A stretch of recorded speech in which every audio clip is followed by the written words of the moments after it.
What's going on, everybody? It's Mud here with TCG Armory. Today we're going to be talking about the domain cards in the trading card game Chronicles of Arcane. What to do with them, how to use them, what they mean, and what they do. So, domain cards. Domain cards are, as you see right here, they are typically a sideways card. They have a one per deck limits. They do a special effect. Well, what are those effects? What do they do? Typically, a domain will have a basic effect that you see in the beginning and an overarching effect that will stay static throughout the rest of the game while they are in play. When you have a domain card in hand, it can be played during your main phase for no essence cost, usually to the center of the board. When that domain comes in, you do its beginning effects, and then it has an overarching arena effect.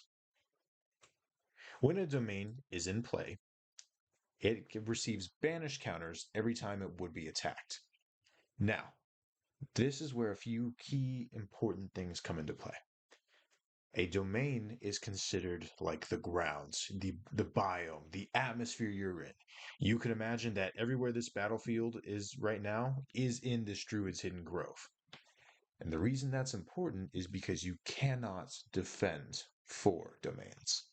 You can attack them, and that's like destroying and ripping up the ground, ripping up the atmosphere, desecrating it, but it's hard to block an entire existence. So they receive banish counters, and banish counters are displayed up to 5. When a domain would receive its 5th banish counter, it is removed from play. So we see that there are one per deck, but this is just per domain. You could have all domains in one deck. It's entirely possible. However, only one domain may be active at a time. So let's just say on my turn, I do throw out this Druid's Hidden Grove, and next turn, my opponent wants to throw out this Cloudwalker's Training Grounds. He absolutely can play it, but here's what happens. It is played underneath the Druid's Hidden Grove. And this Druid's Hidden Grove does stay in effect until it is banished. And once it is banished, we have the Cloudwalker's Training Grounds, and that comes into effect. As it does that, you can act like this is the first time that it is being invoked. It is not technically invoked until it is revealed. So now that you've had the basic rundown of how domains work, we're going to have a little setup scenario here with the Druid's Hidden Grove and the Earth theme deck. So, it's turn 1, I have my play, I'm starting my turn. Here I have the Druid's Hidden Grove, and I see its entrance effect. Its entrance effect says if you only control Earth Beasts, all players create a 1/1 Feral Lions token. Okay, so I see in hands I have the Earth Scale Iguana and the Matriarch Lioness. So on my turn, I would want to invoke an Earth Essence, tap this, and I would use one of the generated with the Tree of Life to invoke Matriarch Lioness to the front row. And then, now that I only control an Earth Beast, I would come in and invoke my Druid's Hidden Grove, and that would allow me to come grab a Lion token, which I would also want in this front row for its arena effects, which I'll cover here in a second. So, he decides that he was going to put his Feral Lion token behind here. Now, at the end of my turn, I come back to this domain with the Druid's Hidden Grove and see its arena effect. Its arena effect says during your end phase, you may target a friendly creature. It gains +0 +X until the beginning of your next turn, where X is the number of creatures in your back row. If the target has 2 HP or less, it gains stealth until the beginning of your next turn. Okay, so I just decide that I don't actually want my Matriarch Lioness to die next turn. I need to keep it alive for something I'm planning. It doesn't matter, whatever your reason. I'm going to target that with the arena effect. So I go to check how many creatures are in my back row, which is none. So it gets +0 +0. And because its HP is 2, it gains stealth. So now in that same scenario with the Earth player, we have the opposing Water player who wants to use their domain now. So we do see that their Druid's Hidden Grove is at 4 banish counters, which means it only needs one more to be destroyed. On my field, I do have the Dark-Eyed Dreadfin, which is a sea creature per its tribe. And in hand, I have the Thrashing Shorelines of Elysiora, which I see its entrance effect says when Thrashing Shorelines of Elysiora is invoked, all players may create a 2/2 Frenzy of Sharks token if the invoking player only controls sea creatures. When Thrashing Shorelines of Elysiora is damaged, give Frenzy of Sharks tokens +1/+1. Okay, so I would go to invoke this, and its invoke is on pause. It's like it becomes static or frozen, however you like to imagine it. And then I enter my combat phase, and then I throw my Dark-Eyed Dreadfin directly into the Druid's Hidden Grove, taking its banish counter to 5 and removing it. This would return to its controller's sanctum, and now the Thrashing Shorelines of Elysiora is invoked. So it comes back to do that check. I only control a sea creature, which means I would create a 2/2 Frenzy of Sharks token. And because I, the invoking player, only have the one, the Earth player would also make a Frenzy of Sharks token. Okay, so doing the hypothetical of just another turn passing, the board stays like this, we come back, it's refreshed. Just for the sake of teaching, I have its arena effects in play now. This says, while Thrashing Shorelines of Elysiora is active, creatures targeted by an attack take 1 additional damage in combat if there is a card directly behind them, or directly in line. So, with Dark-Eyed Dreadfin, it is a attack of 2. I would want to target this Earthscale Iguana, which is a 1/1. However, this Earthscale Iguana has the ability that says whenever Earthscale Iguana is targeted by an attack, it gains +0/+2 until end of turn. So this creature can be considered to be a 1/3, which comes back to this Thrashing Shorelines, because the Matriarch Lioness is directly behind the Earthscale Iguana. So that means this will go swing for 2 and do the 2 damage, and because of the Thrashing Shorelines of Elysiora, it will take 1 additional damage and will die, which then allows the Dark-Eyed Dreadfin to come back and do its proc, where when it destroys something, it gains +1/+0. Now we're going to talk about where it might feel that a domain might contradict another card. So, in this example, this Death Knight is a 1/1. It has died and come back twice. It is now a 1/1 creature. And through combat, through a spell, whatever means you would like to imagine, it is dying again. And this time, as its card says, when it would receive a -1/-1 and reaches 0 HP, this way, send it to the Abyss. So this would go on its journey to the Abyss. Now, all 3 of these cards are going to proc. And here's where the active player has the choice to resolve how they would see fit. So, per Endless Abyss, it says whenever a creature you control would be sent to your abyss, you may shuffle it back into your deck instead. Nigerian, the Phantom King, says anytime a void creature is sent to the Sanctum, give him +1/+0. If they are sent to the Abyss, give it +0, +2/+0 instead. Now, Nigerian Badlands states whenever a creature would be sent to the Abyss, place it under Nigerian Badlands instead. When Nigerian Badlands leaves the battlefield, all players lose 1 life for each creature under Nigerian Badlands. So that leaves it with 2 things that are going to happen, or 2 things that could happen. This Endless Abyss says I may shuffle it back into my deck. While it's on the journey to the Abyss, this is where these 2 proc. Once it actually enters the Abyss, this is where Nigerian procs. So until it physically enters this zone, the Abyss, Nigerian Phantom King will not receive that +2/+0. So he can be considered null for the sake of this argument. So during this journey, I have Endless Abyss that says I may shuffle it into my deck. So I'm here basically choosing, do I want to put this under the Badlands or do I want to shuffle it back into my deck? Because the Nigerian Badlands does not give you a choice, where the Endless Abyss is may, does give you a choice. So, next domain we're going to be talking about is the Burning Peaks. The Burning Peaks entrance effect says that when the Burning Peaks is invoked, all players may choose to lose one life to draw a card. So, as we have here, at 25, for the air player, they can choose to lose one life and draw their card. But for the fire player, when paired with the ancient volcano, the ancient says when you would lose life, all other players lose one life. So, he would lose one life to draw, and that in doing so, his ancient activates, causing the air player to lose one more life. Okay, so that is the entrance effects of the Burning Peaks. That is how that comes in.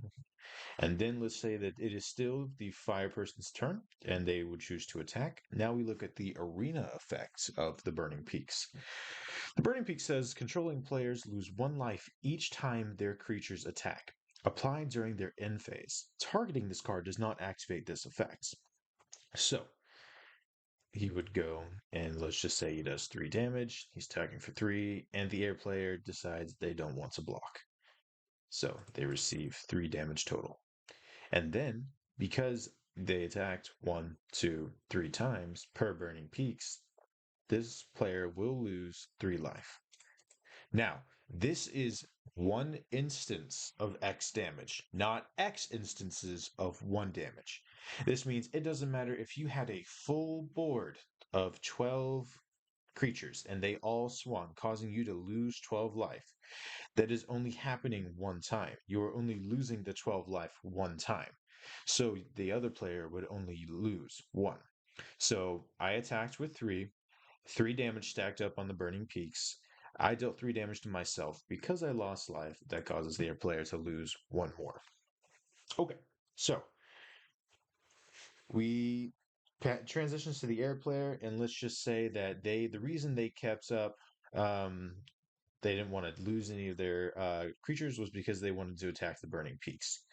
Now, let's say we send 2 here and 1 with aerial and throw it against that the targeting player directly. So we have the Burning Peaks. It goes up to 2 banish counters, and because there was the Burning Peaks that was targeted with those 2 attacks, the damage doesn't stack up with those 2 attackers. However, with Stormwing Falcon targeting the player directly, that does cause the player to lose 1 life, and then because the enemy player would lose life, their ancient procs, and they would lose an additional 1 life. Now, just to demonstrate what the domain does, not that I feel like it has any tricky situations like the other domains do. Let's say we do get to 5 and the Burning Peaks is removed and the Cloudwalker's training grounds are brought into play. So the Cloudwalker's training ground states, when invoked, all players may draw 1 card if they only control creatures in 1 row. So typically, an air setup that would be good for you. If you know you're going to be playing this, you know this is coming out, you want all your cards in 1 row. Another thing to do to line up with this card specifically is to have. Ooh, I don't have it available, but microbursts. If you were to have, like, okay, I invoke this underneath the Burning Peaks, they know the Burning Peaks is going to be destroyed. So they might line up their row to have all their creatures in it just to try to get that 1 card. And then you can invoke microbursts and boom, back to hands, everything goes. So there's a little bit of utility that this can have. But as far as to what it does, which is my focus, um, is they draw 1 card if they only control creatures in 1 row. And then its arena effect states that creatures may be moved adjacent or in line for the cost of 1 essence instead of being exhausted. So, for example, I have my board set up like this, and typically when moving, I exhaust either move it 1 adjacent or 1 in line. But because of the Cloudwalker's training grounds, what it allows me to do is, ooh, I want this in my back row. Let me do that. I want this to move over 2, so I'll pay 2 and go 1, 2. Just like that. So as we start to wrap up this video, we're going to talk about the last 2 domains currently in Chronicles of Arcane. This next domain is called the Crucible. Crucible is a very popular card known for its pausing ability on the battlefield to kind of allow the invoking player and all opposing players a little bit of breathing room to build up their board to clash together. Crucible states, while the Crucible is active, you may not target opposing players while there are creatures in the battlefield, including your own. Creatures that attack the Crucible take 1 damage for each counter on the Crucible. And a creature that destroys the Crucible gains +4/+4 in Magic Ward. So, this is the present board scenario, and it is the Earth player's turn.